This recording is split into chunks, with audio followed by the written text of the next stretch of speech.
एक बार एक आदमी ने बुद्ध से बोला, मुझे खुशियाँ चाहिए।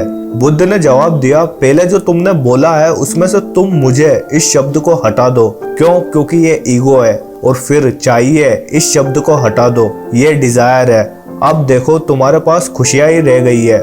दोस्तों, गौतम बुद्ध एक ऐसे महान पुरुष थे जिनकी सोच एक आम इंसान की सोच से बहुत अलग थी, जिनके विचार इतने अनमोल थे कि अगर एक इंसान बुद्ध के विचारों को अपने जीवन में उतार ले तो बस आप यूँ समझ लो कि वो इंसान खुद पर और इस दुनिया पर विजय हासिल करने में कामयाब होगा। तो चलो आज बुद्ध के इन्हीं महान विचारों के सागर में डुबकी लगाए।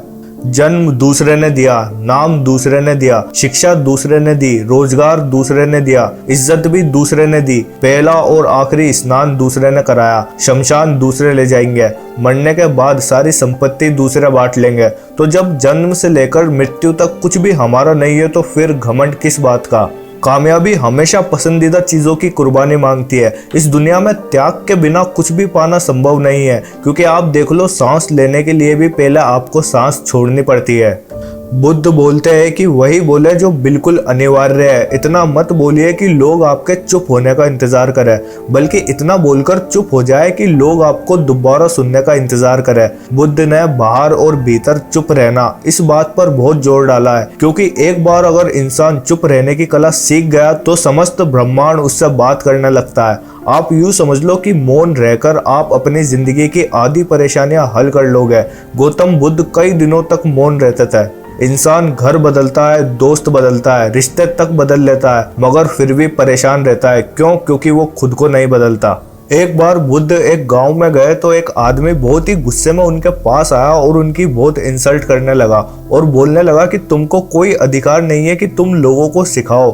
पर बुद्ध ने उसकी बात पर दुखी होने की बजाय वो मुस्कुराने लगे। वो आदमी बिना रुके उनकी इंसल्ट करे जा रहा था, पर बुद्ध से उसे सिर्फ एक ही रिएक्शन मिल रहा था, स्माइल और साइलेंस। आखिरकार वो आदमी खुद वहां से परेशान होकर चला गया। फिर बुद्ध के एक शिष्य को यह सब अच्छा नहीं लगा और उसने तुरंत बुद्ध से पूछा कि आपने उस गुस्सैल आदमी को कोई जवाब क्यों नहीं दिया।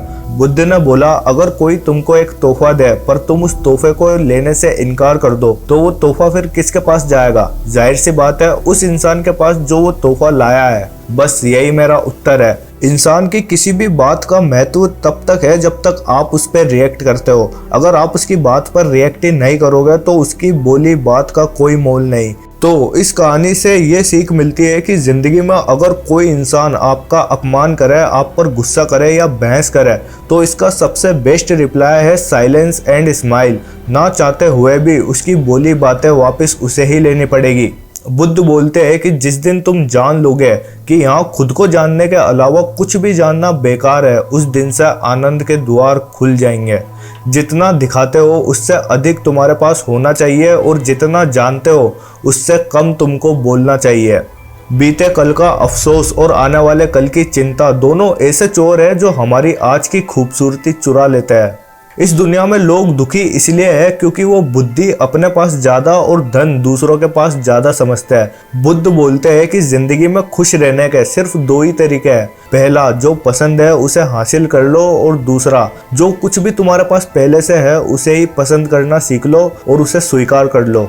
एक बार एक आदमी बुद्ध से पूछता है कि सफलता का रहस्य क्या है। बुद्ध उस आदमी से बोलते हैं कि तुम पानी में कितनी देर तक अपनी सांसों को रोक सकते हो। वो आदमी बोलता है, मालूम नहीं। बुद्ध उस व्यक्ति को बोलते हैं कि चलो आज मालूम करते हैं। तुमको पानी के अंदर जितना हो सके उतनी देर तक रहना है, देखते हैं तुम कितनी देर तक अपनी सांसों को रोक सकते हो। बुद्ध के कहने पर वो व्यक्ति पानी के अंदर चला जाता है, लेकिन कुछ देर तक ही वो अपनी सांसें पानी में रोक पाता है और कुछ देर बाद वो तुरंत पानी से बाहर निकलकर जोर जोर से सांस लेने लगता है। बुद्ध उस आदमी से पूछते हैं कि जब तुम पानी में थे तो तुम क्या चाहते थे? आदमी ने बोला, मैं सिर्फ और सिर्फ सांस लेना चाहता था। बुद्ध ने बोला, यही तुम्हारे प्रश्न का उत्तर है। जब तुम सफलता को उतनी ही तीव्र इच्छा से चाहोगे जितनी तीव्र इच्छा से तुम सांस लेना चाहते हो तो तुम्हें सफलता जरूर मिलेगी।